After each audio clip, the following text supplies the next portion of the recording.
Welcome to another episode of the Webcam series. This time around, it's all Arsenal. You can see the badge. I'm the most happiest. Talk, nice one, Alex. Talk, don't have his. Finally he decides to do a bottle job like what Arsenal would usually do. I've got two of my favorite guests right here. I've got Mr. Alexander Lee, who just told me about Bono preaching about equality. How I hope that is something that we have in Arsenal right now. And also then we also do have our young gunner, Mr. Talk. Okay, guys. So today, in today's episode, quickly we're just gonna round up what really happened. I know the news is a bit stale right now. It has been past 2 or 3 days.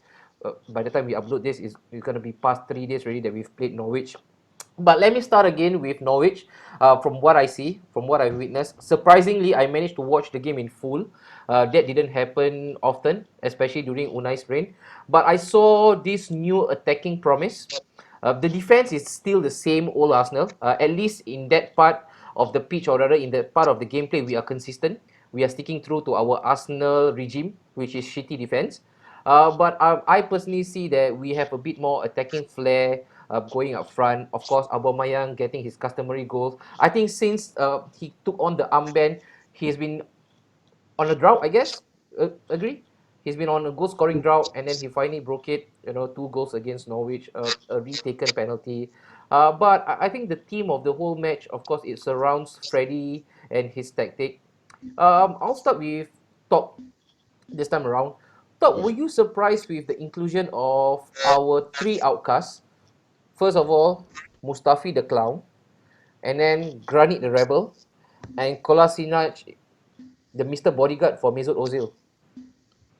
What's my reaction? Was I surprised? No.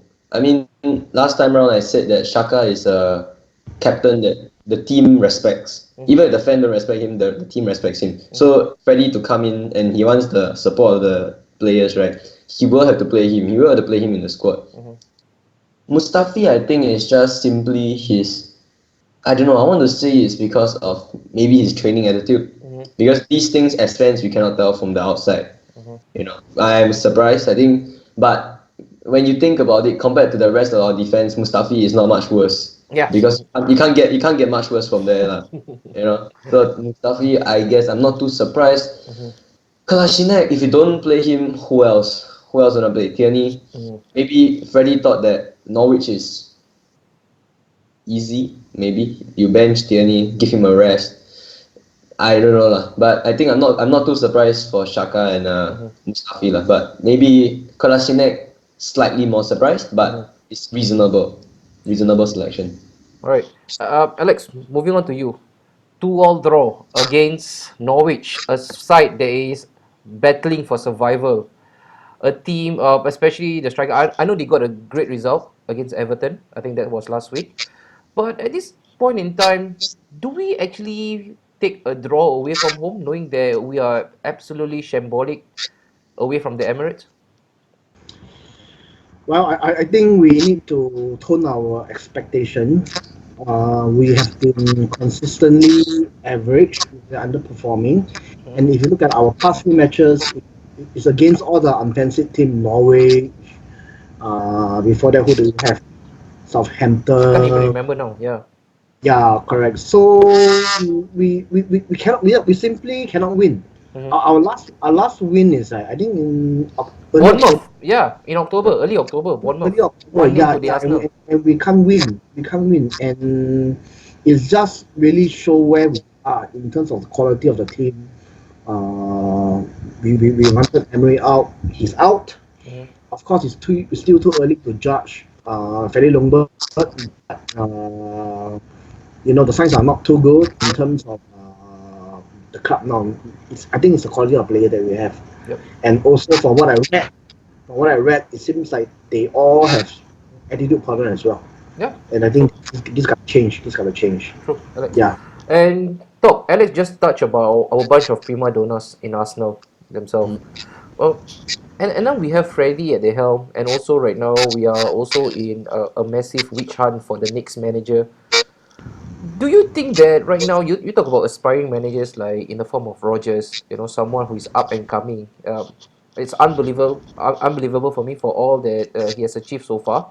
he is still under the category of aspiring manager. Another one, Pochettino, someone who hasn't won anything major in terms of a silverware. But then again, if the yardstick was qualifying for Champions League, then he's probably the A guy. But do you think that we need those aspiring coach, or do we need someone with a disciplinarian attitude, like in the form of Max Allegri, who's a no nonsense guy? I think for this topic, let me go back to the time when Wenger announced he was leaving. Mm-hmm. Right. So that time when Wenger left, I remember the time the club was not much better from now. The fans were complaining, Wenger out and stuff. Mm-hmm. Then the question, I had this question in mind. I was thinking, if we have Wenger out, who will we get in? The idea is that Arsenal under Wenger is same management and stuff. There's not much change. It's under the same one man. So okay, everyone thinks the same way. Everyone has the same idea. But then when you get in, when the managerial climate now, right, for every club is 3 to 5 years, one manager, 3 to 5 years, manager. So how will Arsenal adapt to that change? And with Emery, we have already sacked him. Which is, for me, being I'm not old enough to see the previous manager before Wenger. Yep. So my whole life, I've seen one sacking in the club that I love, and now you see another one. I've always thought that I think to have the next Arsenal manager, right? For the next Arsenal manager, we should have one that is able to commit the next few years of his career to our club. But of course, in this climate, it's not that easy, lah. I think it's very hard to find. Remember, Wenger was signed from, was it a Japanese club? Japanese, yeah. Japanese club, right? So, of course, nowadays with technology, everyone is known. If you are doing well, they will know who you are. Yep. But I think we need, as much as this sounds unrealistic, I think we should go for someone that is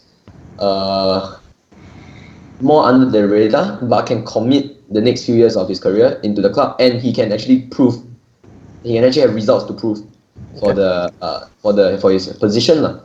Yeah. It's always again something that's quite mysterious for me when we talk about Arsenal and their managerial hunt. But right now, that is something that maybe we shouldn't touch for right now, because if we were to believe any rumors, we will never get enough sleep. Every now and then we have a name that is being associated or linked to Arsenal, and it's only right. The job of this nature and the club of Arsenal's stature, you always going to get linked to the biggest names in the market. But one thing that I want to touch on, Nicolas Pepe, remember him, Alex? Yeah. We bought him, record signing 70 million. He can't seem to buy a game, even if he's being placed in a value one shop, value dollar shop. He can't seem to buy a game right now. What's happening to our Mr. Record breaking transfer? Nicolas Pepe is a flair player. He's a flair player. So if you look at his record, last season he's second in terms of goals and assists, second only to Lionel Messi. Okay, so he came with a huge price tag and a huge accolade. Okay, so when you have such a reputation and coming to a new league and a big club at the age of 24, playing with the likes of Aubameyang and Lacazette, you will be on fire, raring to go. You want to show the world what you can do, things like that. But things did not start. Things started slow. Yep. Okay, so it didn't go exactly along. To plan. Okay, and we have to admit that along the way, Unai Emery's tactics and deployment of the player, the support around him, was very questionable. So when you go, you see a striker, a fair player, they build on confidence. So when you go game after game, one game after another game without an assist, without a goal, the confidence got set. And you can see. And I think he's also adjusting to a new league, new culture. Language-wise, I'm not too sure if he is very proficient in English. Do you know? No, he's not. Yeah. He's not. Okay. So coming to a new league, whereby the main language is English. I'm not sure if that play a part. Communication, things like that. So I can see from the past few matches where he's playing, his confidence level is not there. Mm-hmm. It's boosted, slightly boosted with The two free kicks. the Yeah, two free kick. Then because after that, things go back to normal. And then after that, he got dropped. Yeah. He got dropped. You get what I mean? Yeah. And I think the last match against Southampton, Mm-hmm. he had a chance to score. Okay, but he have a chance to shoot, but he Yeah. made Yeah. a He pass. totally Right? fluffed it. Yeah. Yeah, but okay. So which is something that is very unusual. Mm. Which is unusual. So I think if you ask me, I think he is affected. Mm-hmm. He's undergoing a confidence crisis. But if you notice him play, okay, you can see that this guy is skillful. He Mm-hmm. can run. He got speed. He can. I think in terms of stats, he's among the top five in terms of Mm-hmm. dribble pass player. I think we just need a spark from him to unleash the potential in him, and unfortunately we still need to find the correct manager that can help him. That can help And him. yeah, that remains a mystery. And I think good point you touch about the English language. I think right now for Nicolas Pepe, the only English he might have learned so far is "you are not playing today." That's probably the best that he has learned so far. Yeah, which is But short, right? Uh, yeah, and also going back to you, Top. We talk about Comedy Central at the back defense. So right now, there's a new stand-in guy, Mustafi, uh, out with the old, in with the new. Surprise, surprise, same result. Again, they were all in total shambles. It seems like nobody wants to tackle. I would really love to be a fly one day, and just stick around Colney and look at the training session, because I'm very sure whatever they're doing, defending is not part of the program. yeah. Like, what is your preferred backline? Because right now, even Leonardo da Vinci, if you bring him up from the dead, he wouldn't be able to solve this mystery. Like, who should be the perfect pairing for us at the back? For you, Top. I don't know. I mean, somehow when all the defenders we buy, Mm-hmm. well, when they come in from Spain, Mustafi came from Valencia, He did, yeah. and Socrates came from the Bundesliga and Mm-hmm. Dortmund. They were all so good. Like they were actually decent. They were they were playing for Champions League teams. They were playing for reputable teams. Then once they come to Arsenal, they don't do jelly. Mm-hmm. So it begs the question, what is going on? I don't think they are poor players. Like they're not poor players by nature, but Mm-hmm. I think it's something to do with the nurture. You Mm-hmm. know what I mean? Something that has been told to them Mm-hmm. that makes them so error prone, so confused. I think that day, I think it was the last game. Was the Southampton one? Luis was looking the other way when the ball was on the left side of the Yeah, pitch. it was. It seems like with Luis, right? Like, he's always troubled with his eyesight. It's as if like he has another pair of eyes at the back, and he's always more concerned with the guy running behind him rather Yeah. than immediate danger, which is present right in front of him. To I don't know when you say to choose the ideal centre back partnership. I don't know I don't know who to choose. I I mean, really I mean, don't. at this moment, right, talk, it could probably be the three of us if they decide to play a 3-5-2, right? Like, what difference Yeah. does it make? I've got no standards. But what makes you think that David Luiz or Socrates has better standards than me? you Yeah. know, so that's why, like, it's again a mystery that even Wenger did not manage to address. And I put this to both of you.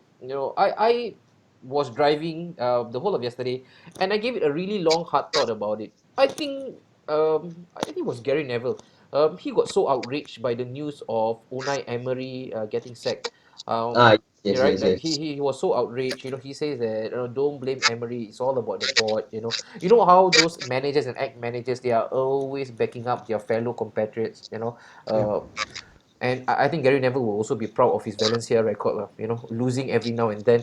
But then again, you talk about just recruitment. Okay, this is something that later, I'll get them to Alex and then talk and touch quickly.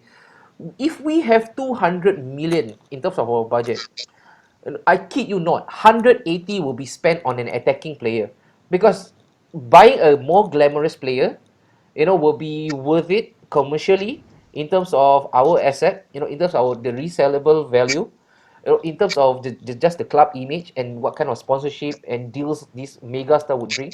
If you realize, right, Alex, the last past few transfer windows, all of our marquee signings have been the top front of the pitch.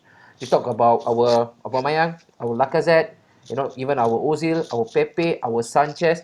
And if we were to look across the border, the guy who is actually dominating Premier League right now, Liverpool, they went the complete opposite way, man. Yeah.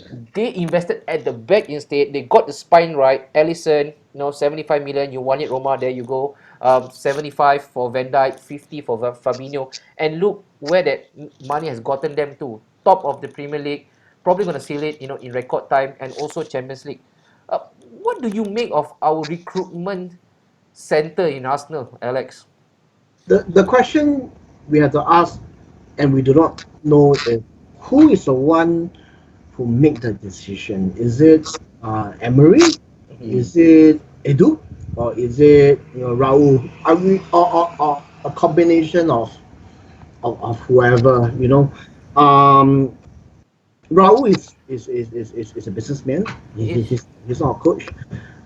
Emery, I'm not sure if the decision is down to Emery, then I think it just further justify the reason why he need to go, because as mentioned in the last webcam, it's naive to think that we can simply be successful by outscoring your opponent. Defense is very important. And going back to Liverpool, um, Liverpool identify the weakness. Mm-hmm. Point in time, they have their weaknesses in the main defense, Mm-hmm. with Robbo, and they have a clown in long Curious. Yep. Mignolet as well. Yeah, Yeah, he got but Mignolet. Yeah. yeah, okay. So they recognize that this is the two weakness, Mm-hmm. and they have the money, and they just pump it to get a quality, ready-made replacement Yep. in Alisson Yep. and Van Dijk, Yep. and look where they are now. So Mm-hmm. they see the problem immediately. They spend to fix the problem. Mm-hmm. Whereas Arsenal, they cheapskate lah, cheapskate. It's not only we are cheapskate, no, Alex. I think the thing is right now with the mentality right now, we are being run more like a business, Mm. rather than a footballing team who has aspirations to actually clinch some silverware. Long gone are the days when David Dean and Arsene Wenger, they were the Batman and Robin of Premier League.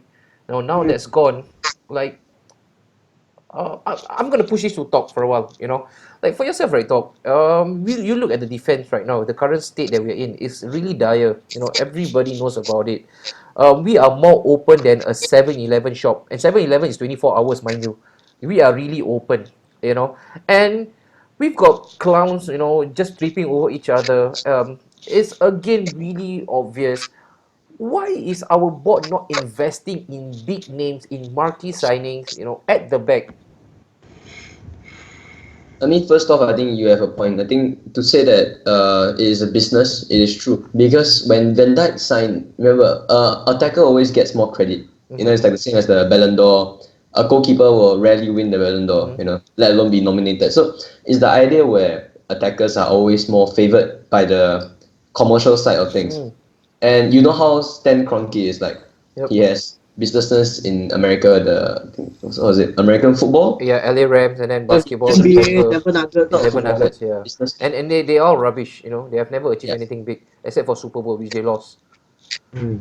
I'm not aware of that, but basically he's a businessman. He's not an Arsenal man, you know what I mean? He's all there for the business. Mm-hmm. When they signed Nicolas Pepe, I was happy, but I was confused. Mm-hmm. Why would we need a right winger or a winger? Why we need an attacker? We know our problem lies at the back. Of course, being happy at, for the club. Oh, you make a marquee signing, you steal it away from United, the other big teams that wanted him. But you're confused. You are thinking, 72 million. What could you have bought with that? You could have bought another Van Dijk, Yeah. almost Yeah. another Van Dijk. Yeah. And remember, we spent 4 million on Luis, so you add that 8 up, we have. million. Yeah, Yeah, so we add that up, we have 80. 80 million. You can buy a Van Dijk and a 5 million player. Mm. You could reallocate the money, and I don't know what's with the. I don't think it's totally just because of the commercial side of things, but maybe I don't know. I'm just thinking because I'm as dumbfounded as any of you are. But Mhm. could it be possible there is a fear of you buy someone too commanding at the back, and then it brings trouble to the squad? Center backs tend to be better leaders. as a centre back. I mean that's something that I think probably we would actually strongly disagree. I think Alex first and foremost would have seen the full effect of Tony, Mr. Arsenal, Tony Adams, and how he was commanding, and also right then after we stolen a match, from Spurs with Sol Campbell. But let's drop this subject for a while. I want to quickly wrap this up. I want to talk about Freddie.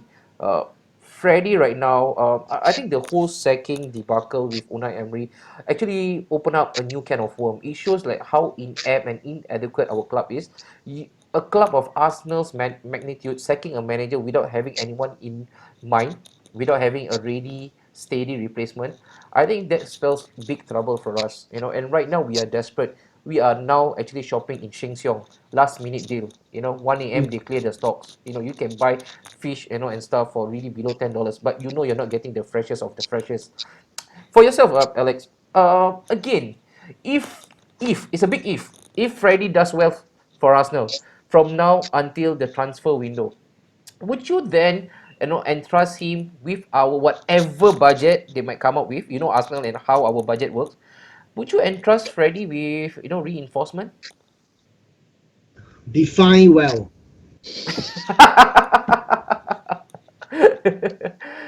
Mate, that is one word that has tons of meaning when it comes to Arsenal, man. But do it by your term. Let's row in your boat.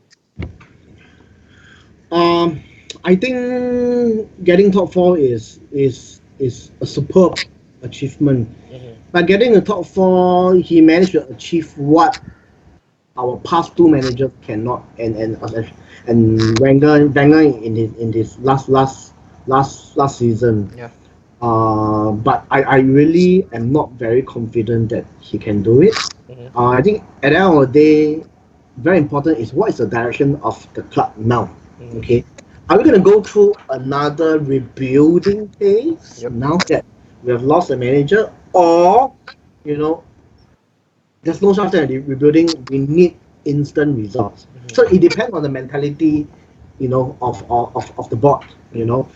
If there's no time to waste, we need to get back to be among the big boys to achieve top four as soon as possible. We need to get a really top quality manager, and Freddie not ready yet. Not really. Definitely. And if you compare us to Spurs, when they sacked Pochettino, they really have someone in mind. And let's not mention his name. They really have someone For the fear of our life. Whoever it is, they already have someone in mind. And the fact of the matter is, I read article and it further infuriated me.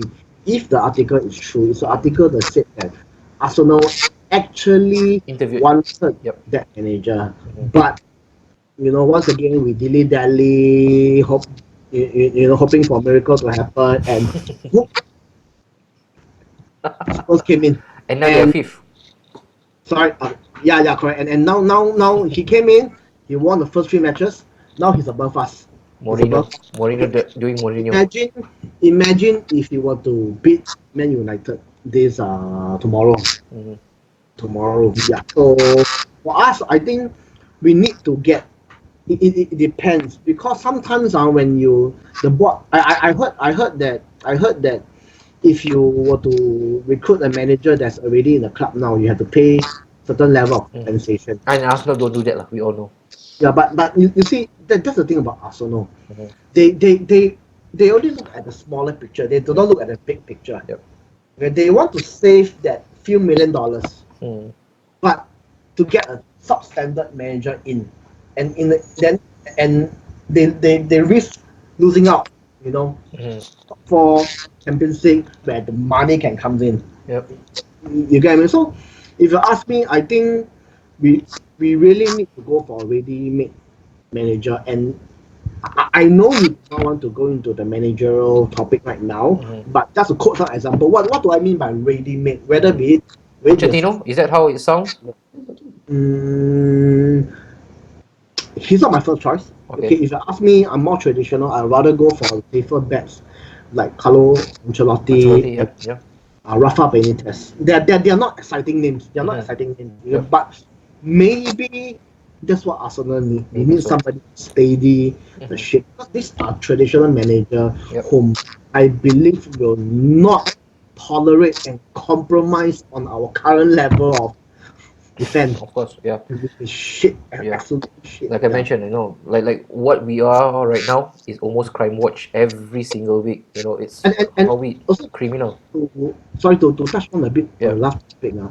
If you recall the last transfer market, in the middle of the market, we bought Nicolas Pepe. we did. Yeah, And personally, when I know about the news, wow, I was totally overwhelmed. I was like jumping with joy because no one expect that we will get. yeah, yeah, We were paying 72 mil for Nicolas Pepe. yeah. But after that, the market have not ended yet, and we are still rumored Mm-hmm. for a quality centre back like Daniel Rugani, Yeah.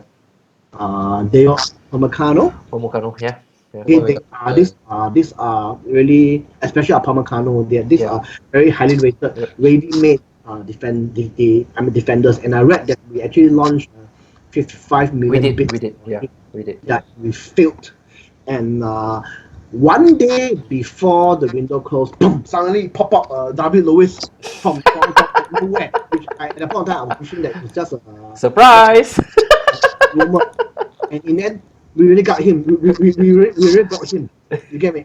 And if I were to guess, I Uh-huh. think the board, the club made a gamble and they failed. They did. What do I mean?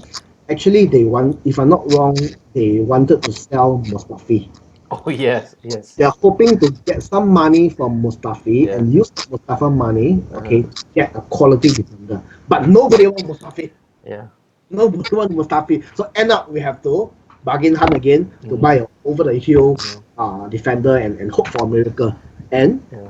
that's where we are now. I mean, with Mustafi, right? He will also never be sold, even if he's being placed on the shelves of Mustafa.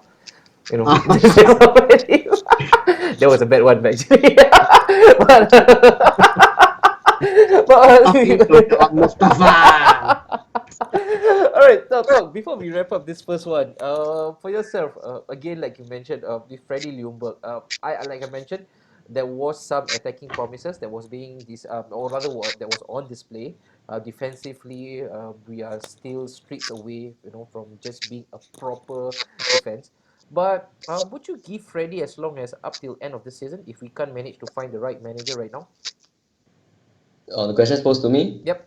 I think I would. I mean, how do I put it? Uh, for United, let's say we put this in United's perspective. At first, when Ole got signed, Mm-hmm. people were shocked as well. They were saying, as in before he signed the permanent contract, he was there, right? He Yep. was there for a short-term contract, and he did well. He did well until he signed the long-term contract. Before that. Then the performances started dropping. Yep. If we are able to get a top quality manager at the end of the season, why hire a substandard one now? Mm-hmm. You know what I mean? Mm-hmm. Keep the one we've got. I think Freddie is okay for a caretaker. Uh-huh. Be a caretaker like what he is now. I think it's okay. It's like Ole. He is okay as a caretaker manager, but not for the full term. At least not now. He is not ready. He hasn't had a top flight job at all. Mm-hmm. You can't start at the top level. Yep. So we need, if we can hire someone like Alex is saying, Carlo Ancelotti, Yep. for Benitez at the end of the season, I will take it. I will take Freddie for the end of the season until the end of the season. Then Okay. maybe we promote him to the assistant manager and get in the top quality manager that we always needed. Mm-hmm. And we start again. We Sounds start from yeah, sounds good, buddy. Yeah, I mean same sentiment for me right now. I think with Freddie, even if it's gonna be again a free fall from him, that is as much as we can forgive him because he has some credit in the bank for what he did with us previously. It's unfair what happened to Unai, but at the end of the day, no matter how brutal it was, the way he got sacked and the manner, for before he actually got sacked, with the empty stadiums and all now the leak stories about how they actually mock him in training and stuff. I think at the end of the day, he does not have the emotional credit like Solskjaer has. Winning them, their famous Munich. Remember, Alex? That Mm. treble Champions League. With Freddie, we have that with him, and I hope for us as Arsenal fans, we will for once, just bear patience with him. Let him do his thing. And like you mentioned, Talk, and also Alex. If the right manager does not come yet, please do not submit and surrender, again to a substandard manager, like how you rightly put so, like for yourself, Top, because we did it with Unai Emery. He was the easier route. We took it because he was out of job for PSG, and that's how he landed the job. But yeah, let's again wrap this up. I really hope for you guys out there who are watching this, if you have any comments, any kind of suggestion for this show, please, even if you're interested to come on, please, why not? We welcome you to the floor. You can join two of my esteemed guests here. Usually I have another one. Right now he's busy. Big up to Saiful. But for now, signing out, Napshot Studio.